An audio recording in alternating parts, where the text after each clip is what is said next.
놀랍게도 비밀을 알게 됐어요. 그러니까 알고 보니까 이제 어떻게 돼? 알고 보니까 또 사실은 아니었어. 놀랍게도. 근데 여기서 또 놀라운 사실이,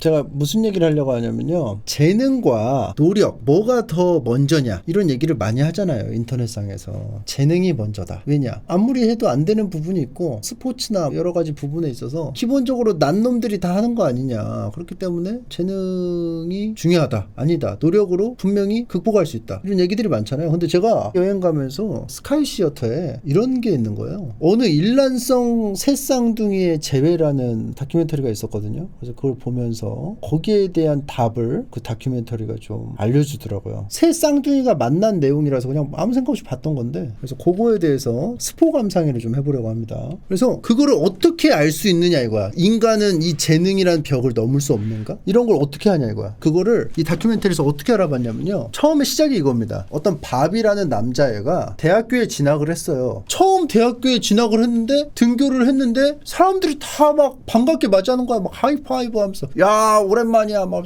해. 그래서 뭐야 이렇게 친한 척을 해. 인싸대학교인가? 했는데 알고 보니까 자기랑 똑같이 생긴 에디라는 애가 이미 학교를 다니고 있었던 거야. 그러니까 사람들은 바비가 에디인 줄 알고 다 하이파이브를 하고 막 야 뭐 오랜만이다 뭐 잘 지냈어 막 이렇게 한 거지. 에디라는 애가 그때는 이제 안 다녔고 휴학 중이었는데 주변 친구들이 이제 알게 되잖아. 오 뭐야 또 에디가 아니었어? 너 바비라고? 그래가지고 연결을 했어. 전화 연결을 해가지고 어떻게 해가지고 이제 만났어. 봤는데 둘이 딱 마주치자마자 딱 느낀 거지. 나잖아. 너 뭐야? 난 밥인데요. 넌 뭐야? 전 에디인데요. 뭐야? 넌 밥이야. 아닌데요. 에디인데요. 너 에디야. 이거 아닌데요. 밥인데요. 저 원래 옛날부터 에디였는데요. 그래서 알고 보니까 서로 타다 보니까 얘네가 입양이 됐던 애들이야. 입양기관에서 입양이 됐는데 쌍둥이였어. 근데 각자 찢어져서 입양이 됐던 거야. 근데 멀지 않은 동네에서 살았고 우연찮게 같은 대학교를 가서 만나게 된 거야. 그래가지고 이게 신문에 실렸어요. 그래서 이 사례가 너무 신기하잖아. 쌍둥이가 대학교 가서 만났다. 그래서 신문에 막 났어. 그래서 막 사람들이 와 너무 신기해 하는데, 놀랍게도 그 신문을 본 데이비드가 자기랑 똑같이 생긴 두 명이 만났다는 걸 알게 됐어요. 그래서 이 다큐의 제목이 어느 일란성 새쌍둥이의 재회인 거야. 그러니까 고아이네. 알게 돼가지고 깜짝 놀란 거지. 그래서 새쌍둥이였어. 데이비드도 역시 입양기관에서 입양을 했던 애기였어. 실화야 실화. 실제 미국에서 있던 얘기야. 그래서 셋이 만났어. 근데 둘도 신기해서 신문에 났는데 셋이 만나니까 어때요? 난리가 난 거지. 그래서 막 얘네들은 거의 그냥 미국에서 전국구 스타가 됩니다. 너무 신기하니까. 그래서 막 쇼프로에도 나와. 같은 옷 입고 막 등장해. 막 이렇게 딱 앉아서 탁 이렇게 올리면 다 똑같이 올려. 말하면은 똑같이 말하고. 담배 피우세요? 다 같이 담배 피워. 뭐 피우세요? 다 말보로 피운대. 취미가 뭐예요? 세 명 다 레슬링. 그러니까 이게 사람들이지 이러는 거야. DNA의 힘이다. 얘네는 설계되어 있기 때문에 각자 다른 곳에 퍼져서 살았어도 거부할 수 없는 운명적인 게 있는 것이다. 이렇게 생각을 하는 사람들이 생긴 거지. 그래서 아까 제가 처음에 말했던 부분이 그거예요. DNA를 인간은 극복할 수 있는가? 근데 이런 걸 보면 어때요? 소름 돋잖아. 다른 환경에서 다 살았는데 자기가 좋아하는 것이나 막 이런 것들을 자연스럽게 겹칠 수밖에 없었던 거. 그러니까 이게 쇼프로에 막 나오고 인기인이 되고 얘네들은 막 파티 피플이 됐어. 막 밤마다 인기가 너무 좋아. 막 파티 가면은 막 여자들한테도 인기가 많고. 그래서 막 아무튼 얘네들은 막 색깔도 똑같이 좋아하고 여자 이상형도 똑같아. 그래서 막 엄청나게 빠르게 친해진 거지 이 새 쌍둥이는. 그래가지고 막 셋이서 진짜 같이 다녀. 그런데 이제 아까 누가 있었죠? 바비가 있었고 에디가 있었고 데이비드가 있었잖아. 근데 데이비드네 아빠가 성격이 너무나 좋은 호인이어가지고 양부가 자기 아들이 둘이나 더 생긴 것 같다고 너무 좋다고 하고 데이비드네 집에서 주로 모여가지고 막 놀았어. 그래서 이제 막 사이좋게 지내는 것 같은데 이렇게 해서 끝났으면은 다큐멘터리로 만들어질 이유가 없었겠죠. 그냥 해프닝이고 끝이니까. 여기서 이어집니다. 문제가 생겼어. 뭐냐? 그들의 양부모들이 자기네가 입양아를 받았을 때 얘네들이 쌍둥이라는 얘기를 몰랐어요. 그래서 그런 중요한 정보는 알려줘야 되는 거잖아. 사실은 입양했을 때. 그러니까 이제 양부모들이 모여서 입양기관에 따지러 간 거지. 근데 그 입양기관이 미국에서 그 당시에 되게 큰 기관이었대요. 그래서 따졌더니 입양기관에서는 이제 그냥 이렇게 말해요. 입양을 수월하게 하려면 어쩔 수 없었다. 숨길 수밖에 없었다. 왜냐하면 새쌍둥이를 통으로 입양을 하려고 하면은 조건에 맞는 가정을 찾기가 힘들기 때문에 자식 3명이 생기는 거예요. 그러니까 저는 한 명만 필요한데요. 이런 집이 훨씬 많을 거 아니야. 그래서 어쩔 수 없이 숨기고 새쌍둥이를 찢어서 입양을 했다. 근데 이거를 만약에 알려줘. 원래 새쌍둥이인데요. 이거 찢어가지고 그냥 한 명만 할 거야. 그러면 입양하는 부모 입장에서는 가슴이 아프잖아. 얘네들 생이별시켜야 되는 거잖아. 그렇잖아. 형제들을. 그러면 힘들단 말이야. 이거 못할 짓이잖아 사실. 그래가지고 뭐 그때 뭐 그랬다니까 뭐 어쩔 수 없지 해가지고 그냥 있었는데 애들은 그거에 대해 일단 관심이 없고 왜냐면 자기들끼리 노느라 바빠서 부모들은 납득이 안 돼서 변호사를 써가지고 뭐 고소를 하려고 했는데 변호사들이 이거를 다 이 일을 안 맡으려고 했어. 왜냐면은 이 입양기관하고 이해관계가 다 얽혀 있어가지고 이 입양기관에 뭐 일을 받아야 되는 변호사들이 되게 많았던 거지. 그래가지고 이게 흐지부지 돼 버렸어요. 그래서 제대로 따지지도 못하고 그냥 뭐 원래는 새쌍둥이였는데 사실은 말을 안 했습니다 정도로 이제 끝난 거야. 그렇게 해서 했는데 새쌍둥이는 이제 이미 새쌍둥이 내라는 음식점을 이제 열어. 그래서 이 새쌍둥이 의기투합해서 사업을 합니다. 음식점에 사람들이 막 줄을 서가지고 먹기 시작해. 왜냐? 새쌍둥이 보려고 TV에 나왔던 지금처럼 막 OTT나 이런 게 아니고 매체에 막 계속 노출되면 관심 없어도 떠먹여주는 거니까 볼 수밖에 없는 거고 인지도가 생길 수밖에 없는 거잖아. 그러니까 유명한 새쌍둥이가 음식도 막 서빙하고 이런 음식점에 가고 싶은 거야. 그래가지고 사람들이 막 몰려가지고 막 하고 밤에는 모두가 함께 춤을 추고 신나게 놀고 그렇게 해가지고 이제 됐는데 어떤 작가가 자기가 무슨 쓰려고 하는 글 취재를 하다가 새쌍둥이가 이제 유명하니까 같이 타고 가다 보니까 비밀을 알게 됐어요. 어떤 비밀이냐면 새쌍둥이가 단순하게 입양을 수월하게 하려는 목적으로 찢어서 입양을 한 게 아니었어. 바로 뭐였냐면 연구 목적이 있었어요. 다른 단체에 의해 계획적으로 찢어서 입양을 시켰던 거야. 어떤 연구 목적이 있냐면은 타고난 것과 환경 어느 것에 영향을 더 받을까? 우리가 근본적으로 항상 결론이 나지 않은 이 문제에 대해서 쌍둥이는 모든 게 똑같이 태어났기 때문에 환경을 다르게 한번 만들어가지고 키우면 어떻게 될까? 결과가. 여기에 대한 연구의 목적으로 찢었다는 걸 알게 됐어요. 이 작가가. 유전적 요인이 같은 쌍둥이가 각자 다른 환경에서 어떻게 자랄까? 그러니까 알고 보니까 이제 어떻게 돼? 바비, 에디, 데이비드가 있었잖아요. 다 달라 환경이. 바비는 부유층, 에디는 중산층, 데이비드는 빈곤층. 이 경제적인 환경이 다른 거야. 그리고 아까 말했듯이 데이비드 아빠가 되게 긍정적이고 호인이라고 했잖아. 에디 아빠가 되게 전형적인 미국 꽉 막힌 아저씨? 이런 느낌이야. 행동 같은 거 다 단속하고 바비네 아빠가 의사 선생님인가 그랬고 다 다른 환경. 아버지의 성격도 다 다르고 그렇게 해서 한 거야. 알고 보니까 얘네들이 그러고 보니까 나 어렸을 때 양복 입은 사람들이 와가지고 막 뭘 테스트를 하고 갔다는 기억이 난대. 와가지고 막 뭐 풀어보라고 하고 지금 기분이 어떠냐 막 이런 것도 막 이렇게 하고 막 했대는 거야. 그래서 양부모들한테 물어보니까 맞대. 근데 양부모들은 의심을 하지 않았던 게 뭐냐면은 입양을 하는데 입양 아들에게 공통적으로 적응을 잘하는지에 대한 조사 중이라고 그냥 이렇게 둘러대니까 그리고 입양한 지 얼마 안 돼서 환경이 바뀌었을 텐데 적응을 하는지 안 하는지 뭐 자료를 이렇게 하는 건가 보다 해서 그냥 협조를 했던 거야. 그래서 지금 막 난리가 났는데 알고 보니까 또 새쌍둥이 말고 다른 쌍둥이들에게도 비슷한 사례가 발견됐어요. 의도적으로 찢어가지고 다른 환경에 자라게 했는데 둘이 또 만났어. 어떻게 하다가 우연찮게. 그런 사례를 몇 개가 발견돼. 근데 안 발견된 사례가 또 더 많을 거 아니야. 그러니까 이게 사실은 생각보다 훨씬 큰 프로젝트였던 거야. 새쌍둥이만 데리고 했던 실험이 아니고 다른 쌍둥이들 여러 가지 표본이 더 많았던 그런 연구였던 거야. 근데 이 연구를 진행했던 정신의학 박사가 있었는데 이 사람한테 이제 막 꼬치꼬치 캐묻기 시작하는 거지. 이거 대체 무슨 목적으로 하는 거고 이 실험의 끝은 언제고 최대 뭐 몇 명이 동원됐고 막 이렇게 물어볼 거 아니야. 앞으로 이게 어떻게 뭐가 있냐 뭐 계획이라든지 막 이렇게 물어봤는데 자꾸 막 둘러대. 그러면서 사실은 이미 연구가 끝났다. 연구가 원하는 게 안 나와가지고 중단된 연구다. 그래서 막 둘러대면서 막 흐지부지 돼버렸어. 근데 이 사람들이 좋아하는 거나 이런 것들이 이제 공통된 게 많다고 했잖아. 공통된 게 많아서 그냥 그런 줄 알고 있었는데 사실은 아니었어. 공통된 게 많다고 우리가 생각해서 그렇지 안 공통된 점이 있었던 것도 꽤 있었다는 거야 사실은. 이런 거 있잖아. 너 빨간색 좋아해?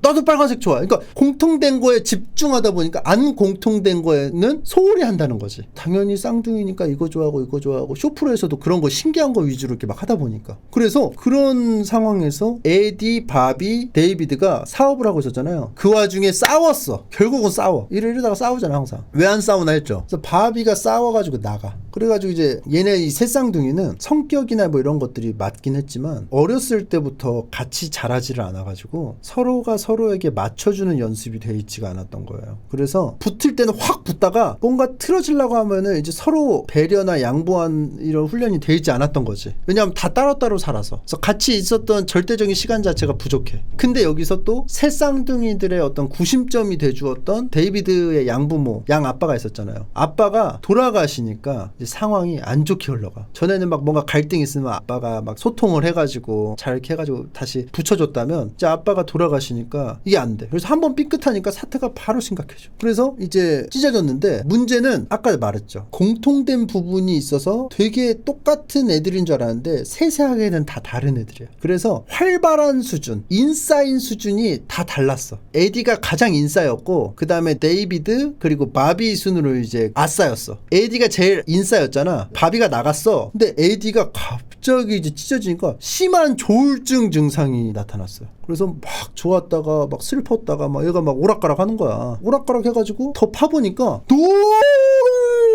놀랍게도 이 새 쌍둥이들은 어렸을 때 모두 정신적으로 불안정했다는 문제가 있었다는 걸 알게 돼. 왜냐하면은 같이 지냈던 형제들이 찢어졌잖아. 너무 혼란스러우니까 이제 정신적으로 애기들이 불안정한 거야. 그래가지고 막 이상 행동들을 해. 그리고 심지어 그 새 쌍둥이를 낳았던 엄마에게도 정신질환이 있었다는 것을 알게 되고 단순 유전이 어떻게 발현되는지까지도 연구를 하려고 한 거야. 그러니까 이게 파고 하다 보니까 파괴야. 이게 그냥 단순 유전이 환경하고 비중이 어느 정도 될까? 이것뿐만이 아니고 정신질환이 자기 후대에 어떻게 연결이 될까? 그게 정신질환이 환경하고 맞물려 가지고 어떤 차이점이 벌어질까? 이런 것까지 더 들어가는 되게 디테일한 연구였던 걸로 추측이 돼. 왜냐하면은 그 책임자는 이미 폐기된 프로젝트라고 하면서 막 흐지부지 하니까. 그러다가 3명 다 결혼을 했거든요. 에디가 권총 자살을 합니다. 제일 인싸였던 에디가 조울증 증상이 일어나서 힘들어하다가 권총 자살을 해요. 데이비드 아빠는 아까 말했듯이 되게 낙천적이고 뭐 없는 살림에 굉장히 데이비드가 최고라고 해주는 그런 너무나 아들 바보인 아빠였고, 바비 아빠는 아까 부유층이었다고 했잖아요. 의사였는데 잘 못 놀아줬어. 바쁘니까. 다만 그래도 바쁜 와중에 바비하고 최대한 시간을 내려고 노력을 했고 그래도 뭔가 표현을 어느 정도 했다. 근데 에디 집은 아까 말했듯이 엄해. 뭐만 하면은 막 뭐라고 하고 엄하게 한단 말이야. 그러니까 에디는 갑갑함을 느끼고 아내나 뭐 이런 가족들한테 이들에게 있어서 내가 있을 자리는 없다. 항상 그렇게 느끼고, 그러니까 사랑을 티나게 받지를 못했던 거지. 사랑을 아빠가 표현할 줄 모르고. 이러니까 에디가 부유했다고 하나요? 그러니까 잘 따라오세요. 에디는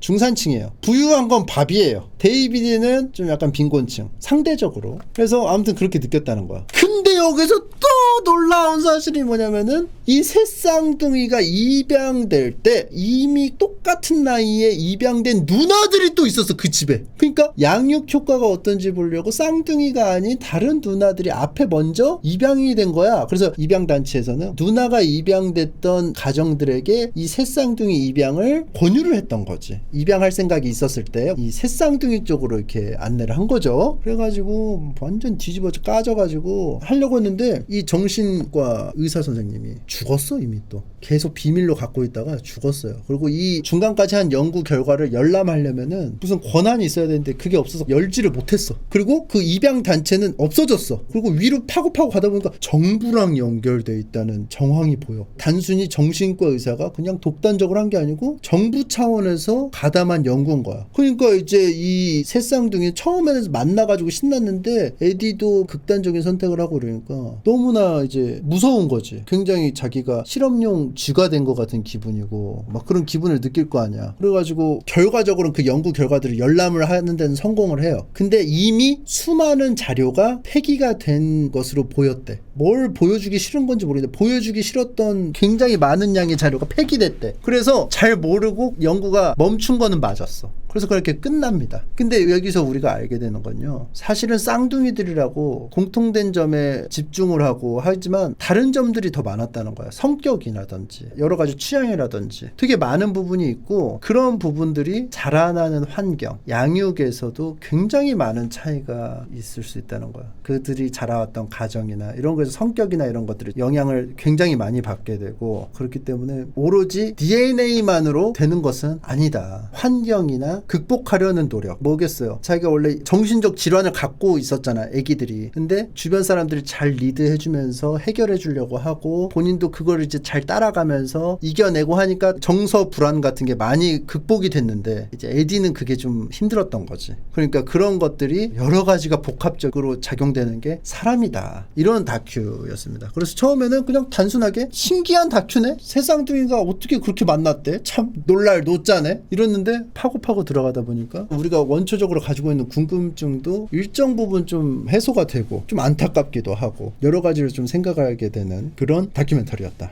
결국 진짜 외모는 유전 100%인 거네. 다큐멘터리가 어떻게 진행이 되냐면요, 바비랑 데이비드가 계속 얘기를 합니다. 현재의 아저씨가 돼버린. 보면서 나는 쎄했어 이미. 왜냐, 쌍둥이인데 2명만 말하거든. 한 명은 다른 할아버지가 말해. 거기서부터 이제 쎄했어. 사실은 이미 이제 권총 자살을 한 거야, 에디는. 그러면서 얘기를 하는데, 그 쌍둥이 2명도 젊었을 때 사진들이 막 나올 때는 똑같아. 근데 아저씨가 되니까 달라. 얼굴이 달라요. 재능과 노력 얘기는 어디 있어. 그러니까 노력이라고는 표현했지만 이런 거지. 선천적인 거, 후천적인 거. 절대적으로 선천적인 것만 있는 것은 아니다라는 얘기인 거지. 노력도 뭔가 그 어떤 자기 정신질환 문제나 이런 거를 극복하려는 것들이 옆에서 도와주던 어떻게 하던 후천적으로 바뀔 수 있다는 부분, 그런 걸 얘기하는 거죠. 어떻게 보면 그냥 뭐 당연한 거 아니야? 이렇게 생각할 수 있는데, 너무 극단적으로 생각하는 사람들이 있습니다. 어차피 이건 정해졌어, 어차피 뭐 못해, 뭐 아니면 어차피 돼, 이렇게 생각할 수 있는데, 그런 부분들이 생각보다 수많은 것들이 쌓여가지고 만들어지는 복합적인 것이다, 인지를 하시면 좋겠습니다. 그래서 이 다큐멘터리가 굉장히 그 흡입력이 좋아요. 구성을 잘했어. 신기하네 하면서 편하게 들어오게 한 다음에 점점 이제 심화 과정이 있었던 거. 그러니까 그런 것도 있지. 미국에서 그런 실험들을 알게 모르게 했잖아. 안 걸린 실험들이 또 있을 거 아니야. 그런 생각이 들지 않아요? 당연히 그런 실험들이 또 있을 거 아니야, 안 걸렸던 게. 이거는 운이 좋아가지고 에디랑 바비가 대학교 같이 가가지고 만난 건데, 그런 게 아니면 또 되게 많을 거란 말이야. 그러니까 이게 음모론이 생기는 거예요. 무서운 거야 이게. 미국인들이 음모론 믿는 이유, 실제라고 밝혀진 경우가 많아서. 그것도 있었잖아. 핵폭탄 실험할 때 그 피폭당하는 것도 사람들 들어와가지고 막 구경시켰는데 영양 어떻게 됐는지 막 다 체크하고, 돈 받고 입장시켰는데 그 사람들 나중에 어떻게 되는지 다 체크. 요 정도 거리에 요 정도 방사능 노출되면 어떻게 되는지. 흑인에게 매독 치료제라고 줬는데 사실은 매독 전염시키고 증상 보고, 이런 것들. 키는 셋 다 똑같았어요. 아 맞아, 키가 비슷했어요. 똑같은 건 모르겠는데 비슷했어요. 키는 DNA 90% 이상 따라간다. 제가 중학생 때 키가 되게 작았거든요. 밥도 맨날 안 먹었어요. 과자 먹고 밥 맨날 거르고 굶고 컴퓨터만 하고. 근데 1년에 막 10cm씩 자라. 설계대로 가는 거가 있어, 키는 확실히. 거기서 잘 먹었으면 뭐 180 넘었겠지. 그 대신 나는 비율이 안 좋잖아. 서 있는 게 꼬부정하잖아요 뭔가.